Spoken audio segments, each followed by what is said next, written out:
we affectionately refer to that as the magical house, right? And so it's because it was this 3-story, 6-bedroom, 4-bath Victorian house. It was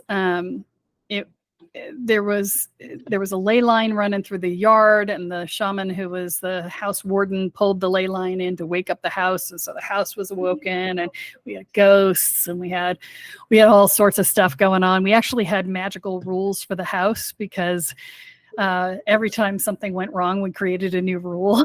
Because it was like no mucking about with time and space and in the confines of the property, because everybody was late that day because whoever it did it messed up time for the house, and there was all kinds of stuff that we went through. But the most relevant piece was that I was in this working circle with 4 other people, and the process of they were all very adept at ritual, and I had never done ritual. I had done a lot of manifestation and metaphysics and things like that.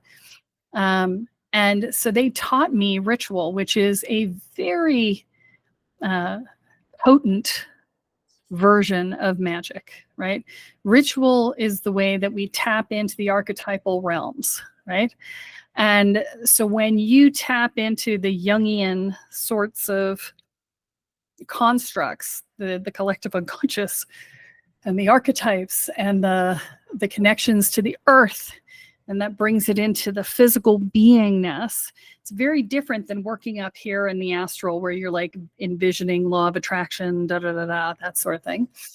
And so it dug me into those aspects, and that made me remember intuitively, if not consciously, lifetime after lifetime in which I had done this work in the past. And so it connected me into those pieces that I just knew. And so I was very conscious at the time to not do too much study. I wanted to be with my intuition. And the nice thing about having this group of people around me is that I would say, I want to do this. And they would say, well, that's appropriate. I'm like, okay, why? Right. And they would tell me, and I'm like, oh, okay. But my intuition, it was being validated.